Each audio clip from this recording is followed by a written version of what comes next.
अस्सलाम वालेकुम वरहमतुल्लाहि वबरकातुहू। दोस्तों आउं यानी हसन अब्बासी ऐं जेकॾहिं मुंहिंजो चैनल पहिरियों दफ़ो ॾिसी ऐं ॿुधी रहिया आहियो त बराए महिरबानी मुंहिंजे चैनल खे सब्सक्राइब कंदा, बेल आइकन खे क्लिक कंदा। जेकॾहिं मुंहिंजी ऑडियो पसंदि अचे त उनखे लाइक कंदा ऐं कमेंट बॉक्स में पंहिंजी राय खां आगाह कंदा। किताब जो नालो आहे ख्वाबनगर, ताज़ियतनामा, मुसनिफ़ महमूद मुग़ल, छापींदड़ अमरता पब्लिकेशन, अमरता छापघर, हैदराबाद सिंध। छपराईंदड़ ढोल फ़कीर फाउंडेशन, सिंध। छापो पहिरियों जनवरी 2023 ईस्वी। ब्रॉडकास्टर सिकंदर बलोच, शाह कारीगर। मरहूम सिकंदर बलोच साहब शाह कारीगर हुयो। परवरदिगार जहिड़ी सूरत ऐं हाठी काठी सुहिणी अनायत कई हुअसि, अहिड़ो ई संदसि लबो लहजो हूंदो हुयो। समातुनि जे जहान में आवाज़ जी हुक्मरानी हुजे थी। जिते कन हुजणु लाज़िम आहे उते वरी आवाज़ जो जादू बि पंहिंजी जाइ ते ख़ासि तरीन हैसियत रखे थो। मिठड़ो रब जल शानहू आवाज़ जी इनायत करे थो। अंदर जो मफ़हूम लफ़्ज़ इनायत कनि था, इज़हारीनि था। हाणे उन सूरत हाल में आवाज़ जी सूंह ऐं मथां वरी ख़ूबसूरत गुफ़्तगूअ जो सोन ते सुहाॻो तमामु घटि माण्हुनि खे नसीबु थिए थो। ईअं बि ॾिठो वियो आहे त आवाज़ त इनायत थियल आहे, लहजे में मिठाण ग़ाइबु आहे। शीरीनीअ जी दुकान ते ॼण को ज़ियाबितस जो मरीज़ वेठल हुजे, जंहिंजो कंहिं बि मिठाण सां को बि तालुक़ु न हुजे, भले को वधीक अहम आहे त उहो मिठाण हिन लाइ ज़हरे क़ातिल हुजे। अंदर में फ़िरौनियत ओतिजे त लबो लहजो मिठो हुजण जी का गुंजाइश नथी निकिरे, ऐं जे अंदर में हलवाण हुजे त आवाज़ पाण छिकाए थो। लहजो पंहिंजे भाकुर में भरे थो, माण्हू समातुनि खे नथो झुकाए, पाण झुकी पवे थो। पंहिंजे साईं बलोच साहिब जे साम्हूं असीं सभु बि ईअं ई हूंदा हुआसीं। ख़ुशपोश, ख़ुशअंदाम, सिगरेट जी धुएं खे पंहिंजे सुहिणे लिबास में ओतियल सिकंदर बलोच साहब ब्रॉडकास्टर घटि को फिलासफ़र वधीक लॻंदो हुयो। हथनि में सदाईं को न को कागज़ ज़रूरु हूंदो हुउसि। तक़रीबन 25 साल त मूं बि संदसि कॾहिं न कॾहिं किथे न किथे दीदार ज़रूरु कयो। असीं नंढड़ा कारकुन पंहिंजे वॾड़नि खां अलाए छो परे परे हूंदा आहियूं। हिफ़्ज़ मरातब ज़हन में हुजे त वेझड़ाइप जो को बि झूठो रूह खे छुही कोन सघंदो आहे। अलाए उहो असांजे वॾड़नि जो, उस्तादनि जो या मिटनि माइटनि जो तरबियतनामो आहे। अलाए छा जो कॾहिं बि फ्री कोन थी सघंदा आहियूं। उस्ताद मोहतरम नसीर मिर्ज़ा साहब बि हिकु हुज आहे, तॾहिं गाॾो पियो धिकजे। बाक़ी रेडियो जा SD हुजनि या PM या डायरेक्टर, पंहिंजो मिड़ई साहु पियो निकिरंदो आहे। हाणे उन सॼी सूरत हाल में हिकु बड़बाकास वजूद सां असां जहिड़नि जो छा ॾियणु वठणु। असां लाइ त मोहतरम इनायत बलोच, साईं इमदाद ख्वाजा, आगा सलीम, साईं अला बख्श शाह बुखारी, साईं इलियास अशकी, ॿिया सभु SDs जे सलाम जो जवाबु ॾींदा हुआ त बि ईद थी वेंदी हुई। उहा त सिकंदर बलोच साहब जी इनायत हुई जो खणी भाकुर में भरींदो हो। हाणे ईअं को नाहे त ॿिया सभु रुख फेरे मिलंदा हुजनि, पर या त ईअं हो जो उन ज़माने में पितकिड़ाइप कुझु घणी हुई या संदन उहिदे जो उहो तक़ाज़ा हूंदो हुयो। सवाइ इनायत बलोच साहब जे, जंहिंजे मुख ते सदाईं मुर्क हूंदी हुई। बलोचनि में शायदि मोहबत जी कथ कुझु घणी ई आहे ऐं उन लाइ हिते उन्हनि ॿिनि बलोचनि जो हवालो ई काफ़ी आहे। सिकंदर बलोच साहब खे मूं सदाईं मुस्तरिब महसूसु कयो। कुझु करण जी सोच संदसि अंदर में ओतियल हुई, बल्कि उन सां ॼण टिमटार वजूद हुयो। ॻाल्हाईंदे ॻाल्हाईंदे संदसि निगाह कंहिं पोलार में हली वेंदी हुई ऐं हू ॼण पंहिंजो पाण खे मेड़ण जी कोशिशि पियो कंदो हो। परफॉर्मिंग आर्ट सां संदसि जीअ जी जड़ी हुई। कि सदाकारी ऐं सदाकारीअ जो शऊर हुयो ऐं आवाज़ जी ज़ेरो बम में ऐं लफ़्ज़नि जे उचार ते खेसि मलिको हासिलु हूंदो हुयो। असांजे सीनियर्स में अलाही केतिरा वॾा साहब हुआ जेके पाण परफॉर्मर न हुआ, उहे सिर्फ़ु साहब हूंदा हुआ ऐं अदाकारीअ खे एडमिनिस्ट्रेशन जे हवाले सां हलाईंदा हुआ। पर सिकंदर बलोच साहब छाकाणि त पाण बि परफॉर्मर हो, तंहिं करे संदसि अंदरि ॿियनि खां यगानो हो। 1985 ईस्वीअ जे आख़िर में नसीर मिर्ज़ा साहब जे महर सां हयातीअ जे कारवंवार जी का सूरत जुड़ी हुई। मां, शबनम गुल, रमेश कुमार ऐं बख्शण महिराणवी आवाज़ जे लहरुनि जे धागनि सां ॿधजंदा हुआसीं। ॿियनि सभिनी जे लाइ मां छा अर्ज़ु कयां, मुंहिंजी पोज़ीशन बहरहाल मूंखे ई अजीब लॻंदी हुई। हर वक़्तु उहो डपु रहंदो हुयो त ॼाण कढियाऊं नौकिरीअ मां। नौकिरी छा हुई? कंपेयरिंग हुई, जंहिंजा फ़ी प्रोग्राम 35 रुपया मिलंदा हुआ। 5 बुकिंग्स जे सूरत में पौणा 200 रुपया महीनो असां लाइ शहनशाही नौकिरी हूंदी हुई। हाणे उहे बि जे फुरिजी वञनि त मज़ो किथां थिए हा। भलो भलो जो छे हुयो ऐं असीं हुआसीं अल्लाह जा माण्हू। बहरहाल नसीर साहब ॾाढी कोशिशि कंदो हुयो त ही वात ॻाढ़ो कुझु सिखी पवे। मूं बि वसाऊं न घटायो, पर बहरहाल ब्रॉडकास्टर थियण लाइ बि एतमाद जो दम घुरिजे थो, जंहिं लाइ मुस्तक़िल कोशिशूं कंदो रहंदो हुयुसि। 1986 ईस्वीअ जी का शाम हुई। महरम हराम जी 10 तारीख़ हुई। सुरही सांझ में मुंहिंजी ड्यूटी हुई। शाम जो 7 वॻे खां 8 वॻे ताईं उहो प्रोग्राम सऊं सिधो पेश करणो हुयो, जंहिंमें 7:30 वॻे उर्दू ऐं सिंधीअ जूं ख़बरूं बि शामिल हुयूं। हाणे असांखे बि नऊं नऊं जोश हुयो। मथां वरी उन ॾींहुं सवारीअ जी खोट बि हूंदी आहे, सो मां शाम जो 5 वॻे ई मोटरसाइकिल ते स्टूडियो पहुची वियुसि। हाणे रुगो माठ हुजे ऐं प्रोग्राम में 2 कलाकनि जी विथी। ख़बर पियमि त अंदरि सिकंदर बलोच साहब तहत लफ़्ज़ पेश करे रहियो आहे। हिमत पकिड़े अंदरि हलियो वियुसि। इजाज़त वरितमि ऐं कुंड खां वेही रहियुसि। छा त अदायगी हुई। लफ़्ज़ लफ़्ज़ कननि में ॿुरी रहियो हुयो। साईं को 20 मिंट तहत लफ़्ज़ अदा कयो। रुख़सत थिया त मोकिलाईंदे चयाऊं, good luck young man, any problem. हाणे मुंहिंजो स्टाफ बिल्कुलु सादो हो। स्क्रिप्ट हुयो ऐं आइटम हुया। स्क्रिप्ट मुनासिब हो, आइटम वक़्त खां इज़ाफ़ी हुआ, जंहिंजे करे का बि परेशानी कान हुई। अर्ज़ु कयमि त नो सर। इज़ाफ़ी आइटम जो मतिलबु उहो हुयो त जे वक़्तु बची पियो त आइटम हली वेंदो। हिन में अहम तरीन ॻाल्हि उहा हुई त तरतीब में झोल न अचे। नोहो सलाम मतिलबु जेकी कुझु पेश थिए सो बातरतीब हुजे। बलोच साहब हिकु निगाह सिटरा ते विधी ऐं हलिया विया। हाणे मूं वटि 7:20 मिंटनि खां 7:30 जे इलाक़ाई ख़बरुनि ताईं अलण फ़क़ीर जे आवाज़ में केॾारे जा बैत हुआ। मूं प्रोग्राम शुरू कयो। 7:20 मिंटनि ते बैत हलाया। कुदरत सां उन्हनि जे विच में माठ जो दौरानियो कुझु वधीक हुयो। 2 बैत हलिया, विच में माठ थी त मुंहिंजे इंजीनियर दोस्त टेप ॾांहुं निहारियो। शीशे जे परियां खां मूं तां निगाह हटाई ऐं लाइन इन करे टेप लाहे छॾियईं। 8 मिंट विच में हुआ ऐं हिन साहब टेप लाथी, सिगरेट ॿारियो ऐं रवानो थी वियो। उहा सर्द शाम मां बिल्कुलु नथो विसारे सघां। अकेलो स्टूडियो, लाइव प्रोग्राम, नओं मीज़बान, वॾो ॾींहुं ऐं हसास तरीन मौज़ू। धणीअ जी कुदरत ॾिसो। 2 कलाक पहिरीं स्टूडियोज़ में गूंजियल सिकंदर बलोच साहब जो आवाज़ु ॼण वरी मोटी आयो। उहो सभु ॻाल्हाइणु शुरू कयो, जेको बलोच साहब जे आवाज़ जी सूंहं हुई। धणीअ जी महिर ॾिसो, 8 ई मिंट पूरा थी विया। ख़बरुनि पढ़ण लाइ आपा ज़ीनत बिरोही ऐं ख़ालिद लतीफ़ अची विया ऐं मुंहिंजो पघिरियल वजूद ॾिसी पाण परेशान थी विया। उहो ॾींहुं ऐं अॼोको ॾींहुं पंहिंजे वालिदेन ऐं उस्तादनि जे दुआ सां जे उहो चयो वञे त महमूद माइक्रोफोन ते सादे बिना कंहिं काग़ज़ जी मदद सां ॻाल्हाए सघे थो, त सच त उहो अथव त उहो हौसलो उन महकंदड़ मुरकंदड़ आवाज़ जो आहे, जेको मुंहिंजे आख़िरी साह ताईं मुंहिंजे कननि में बुरकंदो रहंदो। मोहतरम साईं, पंहिंजे मातहतनि, पंहिंजे कारकुननि ऐं असां जहिड़नि आम रवाजी वजूदनि ते अवां जेका मुहबत ऐं सिख्या जी महिर कई, उन जा थोरा त असीं नथा अदा करे सघूं, पर बहरहाल उहे ॻाए ज़रूरु सघूं था। उहो उसने कारकर्दगीअ लाइ कंहिंजे काग़ज़नि खे तुर्त मोकिलण जो मामिलो हुजे या नाइब कासिद जे कंहिं ज़ाती मजबूरीअ जी मदद, अवां जेकी कुझु कयो तंहिंजा भाड़ा अवां खे रब मिठड़ो इनायत कंदो।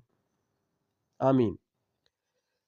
वतन अज़ीज़ जे समाअतुनि ऐं ख़ासि तौर ते हैदराबाद जे हवाउनि हिकु बेइंतहा पढ़ियल लिखियल महज़ब ऐं बाउसूल अमलदार ऐं आवाज़ खां मोकिलायो आहे, जंहिंखे शोहरत जी जोत जी ख़बर हुई त ॻोठ जे लोक रंग अजीब, जिते हू 3 पीस पाईंदो हुयो ऐं फिल्मी अदाकार जीअं ॾेखु ॾींदो हुयो, उते संदसि ॻोठाणो रूप बि कंहिंखां विसरी की न सघंदो। आवाज़ जा सिकंदर घटि हूंदा आहिनि ऐं सिकंदर बलोच त माॻई विरले पैदा थींदा आहिनि। टंडे आगा में आवाज़ जो उहो शाह कारीगर सुतल आहे।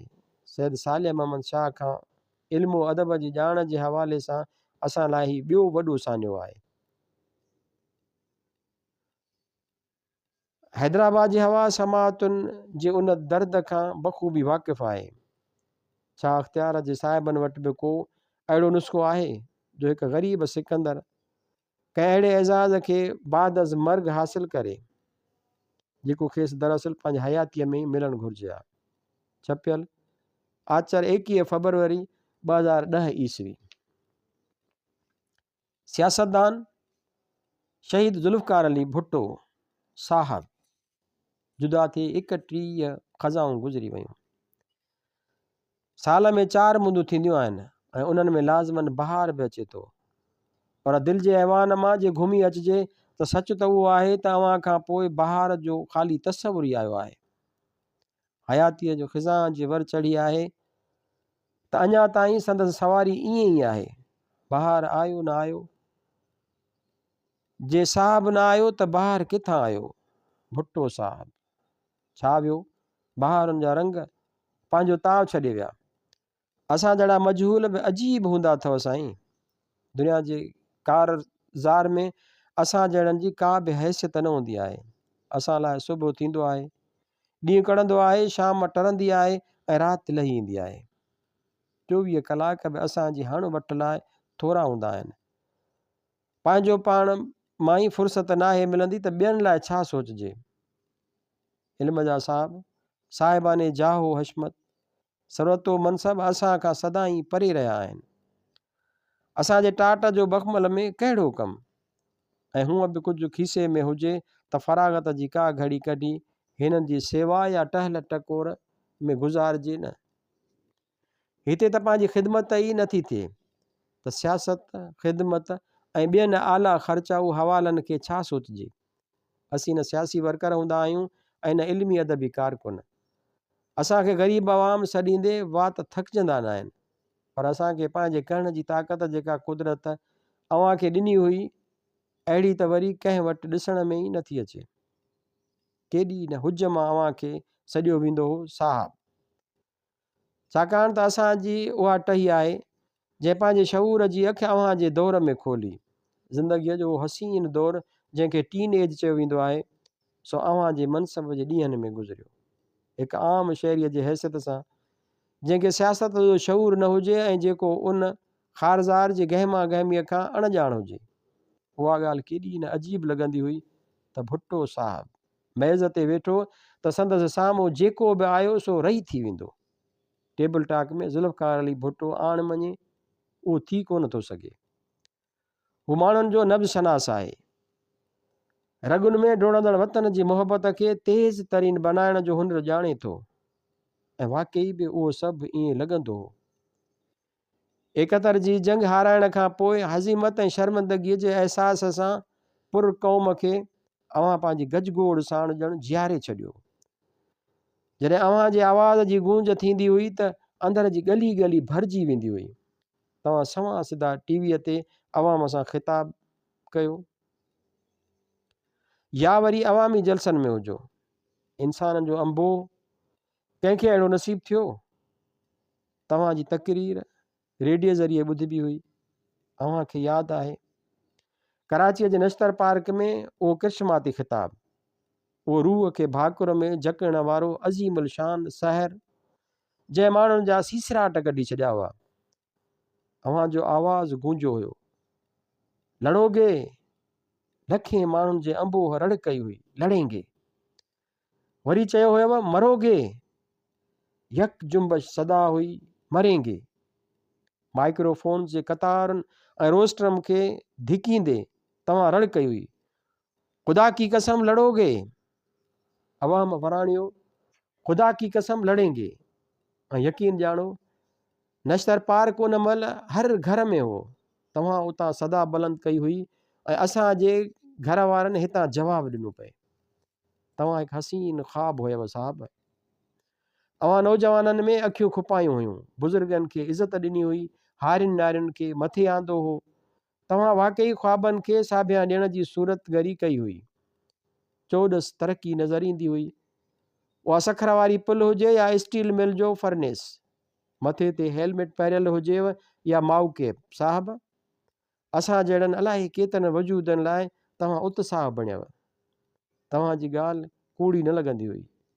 अर्ज़ु कयुमि न, सियासत कॾहिं बि पले नाहे पई, पर तव्हां असांखे सियासतदान कोन लॻंदा हुयव। तव्हां असांखे निजो पिजो पंहिंजो पंहिंजो लॻंदा हुयव। तव्हांजो मान असांजे दिलनि में हुयो, तॾहिं त असीं हेज विचां तव्हांखे साहब सॾींदा हुआसीं। उहे ॾींहं बि कमाल ॾींहं हुआ, जेॾी तेज़ीअ सां तव्हां हलंदा हुयव ऐं तव्हांजा मातिहत पोयां पोयां सहकंदे मुफ़ासिला पूरा करण जी कोशिशि कंदा हुआ। एॾी साञा सां अवाम बि तव्हांजी पोइवारी कई पए। 92,000 जंगी क़ैदियुनि जी मोट हुजे, हिक हिक जे ॻिचीअ में हार ॼण सॼी क़ौम विधो पए।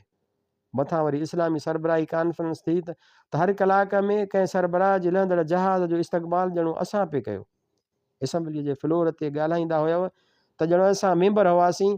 शऊर जी सतह उहा हुई जो तक़रीबन हर कंहिंखे तव्हांजी काबीना जे वज़ीरनि ऐं उन्हनि जे शोबनि जा नाला यादि हुआ।